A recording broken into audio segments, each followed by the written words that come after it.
Hey, what's up, guys? What's up? What's up? Good morning, afternoon, good night, wherever you're at in the world. Wanted to do a part 2 on saying no to your ego. Tell your ego no. Deny. Choose option B. You have to be steadfast. It's not always easy, especially when your ego, that's once again comfortable with being mediocre, is pushing back, even to the extent of external circumstances, right? You might have some things you're trying to change as far as self-talk, as far as finances, your health, whatever. And your ego is so desperate to have you stay in your mediocre state of being that it'll throw external circumstances in the form of a friend or a family member trying to bring up a philosophy or even an applicable truth or truth in regards to even a faith or a religion you may believe in. But you've done your research. You know that what they're discouraging of isn't always a wicked thing. What do I mean by that? Right? For example, I'm Christian, right? Clearly in the Bible, there are things that are clearly wicked and clearly things that are righteous. You also have things that are amoral, that are neither inherently wicked or inherently righteous in their nature, but can be utilized and applied in a wicked or a righteous way. Okay. Money is one of those things, right? Money within itself is neither a righteous or wicked thing within itself. However, it can be acquired and utilized wickedly or righteously. In other words, it's not evil to desire to have the abundance of money, of wealth, of financial opulence, right? So anyone who feels like haven't been able to feel good about desiring these things due to any philosophy or religious reasons, rest assured, money within itself is neither a wicked or righteous thing to desire or to acquire.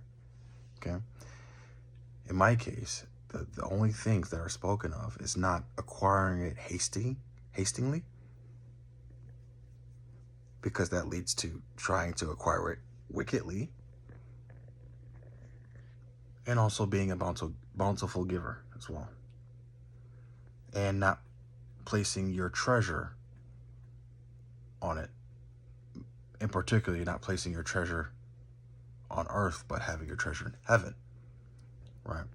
Those are the closest things to speaking against money. And it's not specifically about money. It's not holding it or over venerating it in a certain way, right? So there's that.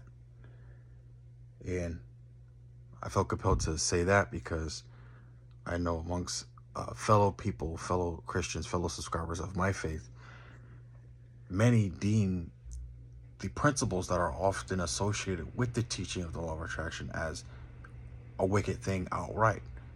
Whereas I partially agree with them where there's perversions, there's wicked versions of the applications of those philosophies, those concepts, right? However, those concepts are clearly biblical, right? Your thoughts, your words, power of life and death are in the power of the tongue. Okay, the God, the Lord, He placed a great amount of emphasis on our thoughts.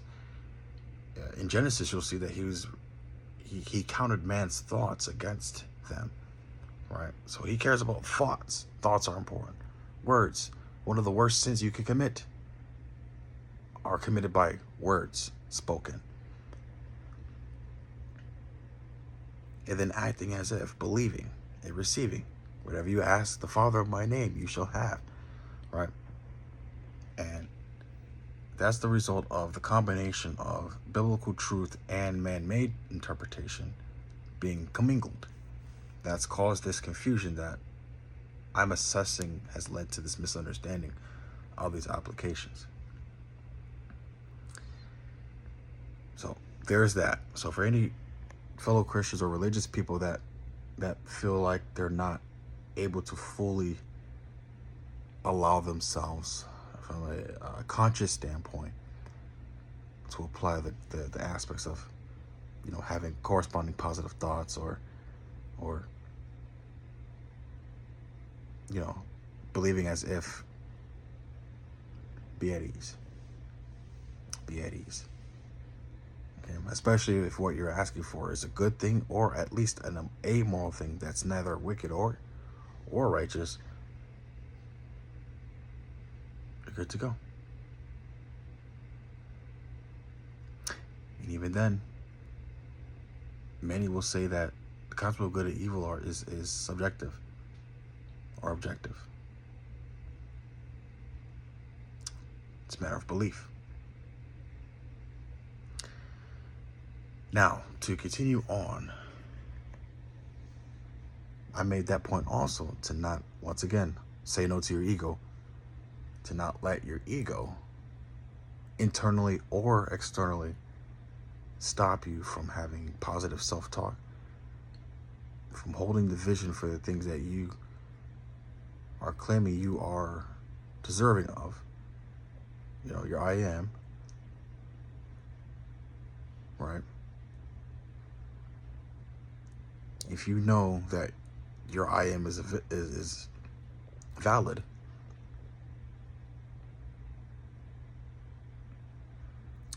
nothing can stop that. You know what I mean?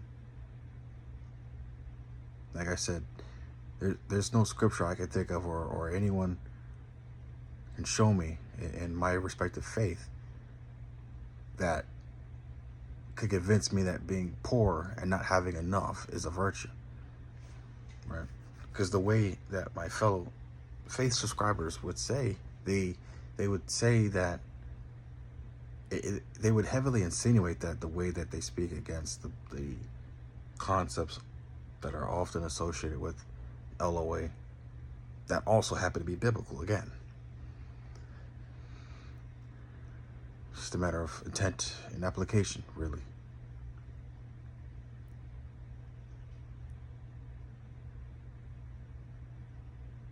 But part 2 again.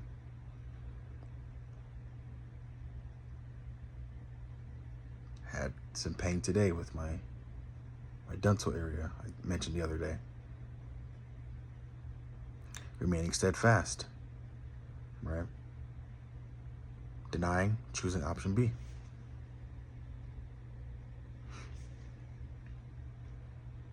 SP. And here's where I'm going to be more transparent too. There is a particular SP that I've been desiring for several months, whom some may say from a religious standpoint, I shouldn't be permitted to pursue. And this may be another video, but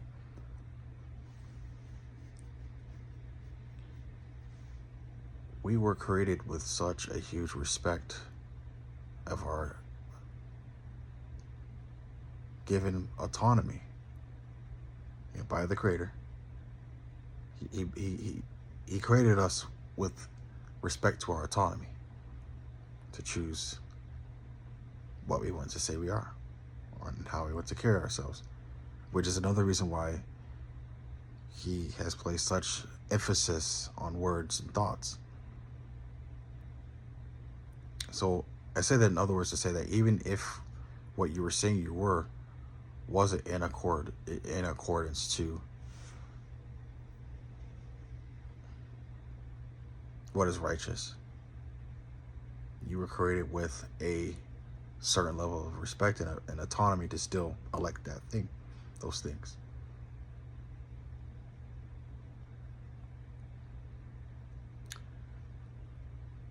So with that, I've been choosing option B with that as well.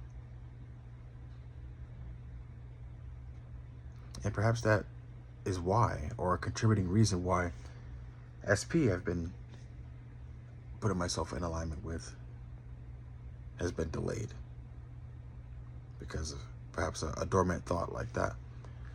However, lately I've been persisting, and maybe a little bit of obsessing as well. I've been persisting in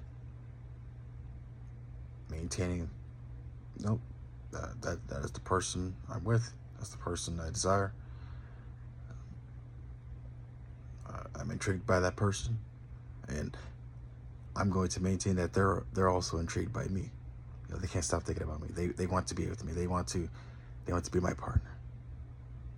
Even though there's no external evidence, there hasn't been any remote external evidence of such in at least 2 to 3 months. However, I'm gonna say deny. I'm choosing option B. Choose option B. I'm choosing option B. Yet again, your ego will say, hey, I know this person. There's this person that seems interested in you. They're not the exact person you were wanting, but hey, they're okay. They're somewhat what you're looking for. Deny. Option B. No, that person is my SP. I want that person. I am with that person. That person is my partner. No, that's my SP. Hey, I know this is not the amount of digits or figures you're looking for, but it's something. I'm grateful for that. This is a step in the right direction, but this is not my peak. Deny. Option B. I make 6 figures. I make 7 figures. Option B.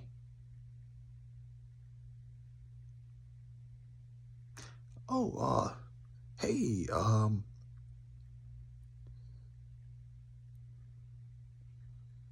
this isn't the exact product or item you wanted, but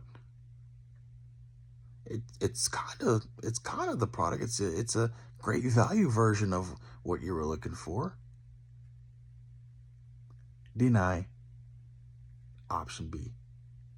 I want the name brand, not the great value version of that.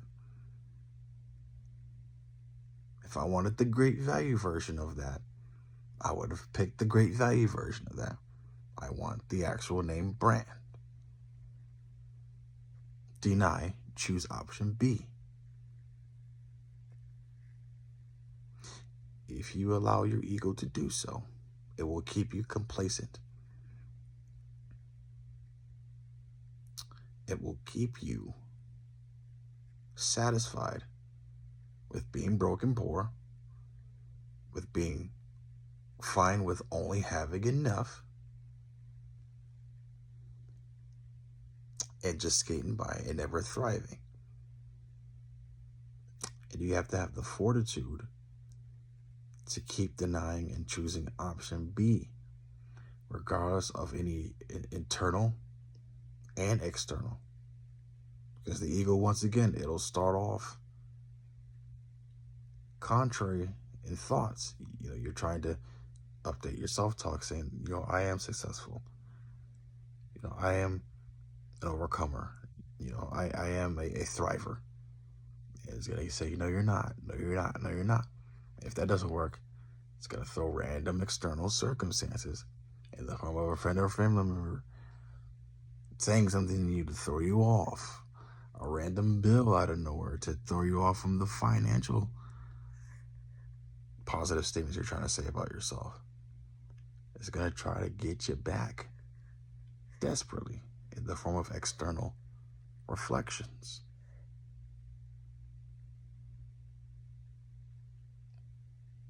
It's going to try to use those external reflections as, no, see, Dion, you're not those things. See, look at this. This is what keeps happening. Nothing's happening to support your assertion that you're successful, that you're rich, that you're wealthy, that you're healthy.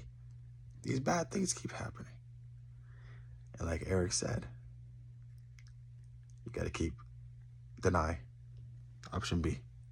Keep denying. Option B.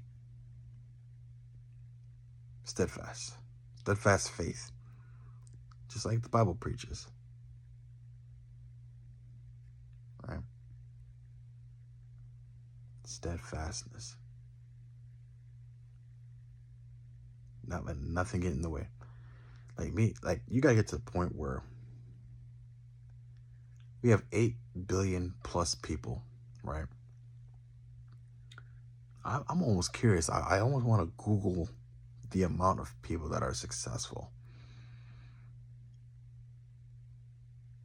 In hindsight, like just thinking about how much people are on this planet and how many new celebrities or new rich people keep popping up in the public eye.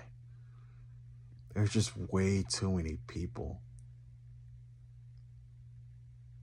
who are wealthy and rich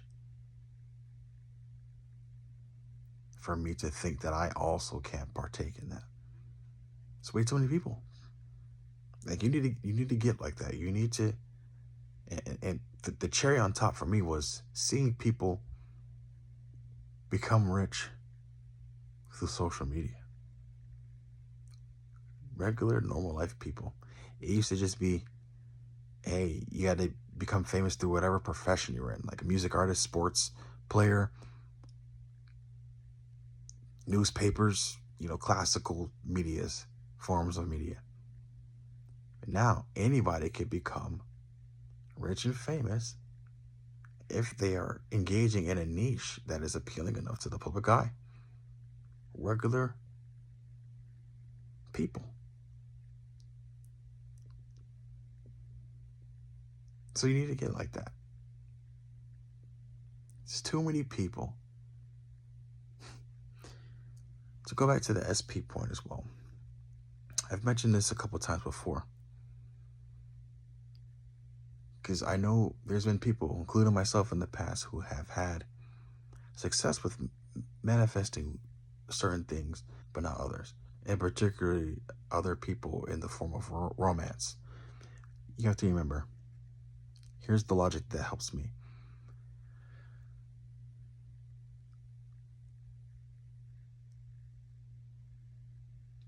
I'm sure you've known or have been through situations where you've asked someone out on a date, right? And they seemed eager to go on a date with you, right? And then they changed their mind in the middle of the week or whatever time frame prior to the date of the date. So, if the reality where someone can change their mind, where they went from being interested in dating you mutually to no longer retaining that interest, why can't the same also be applicable, where that person may not have been interested in you at first, but then became interested in you down the line? Same thing with everything else, right? How many times have many of you felt like negative circumstances would have it happen more frequently than the positive, right? So if that reality is possible, why can't the opposite be, where more positives happening more than negative? We got to change our self-thought. We got to kill the part of our egos that are comfortable with being complacent and only having enough. We need to change it to abundance and thriving. That's all. Have a great night. Thank you.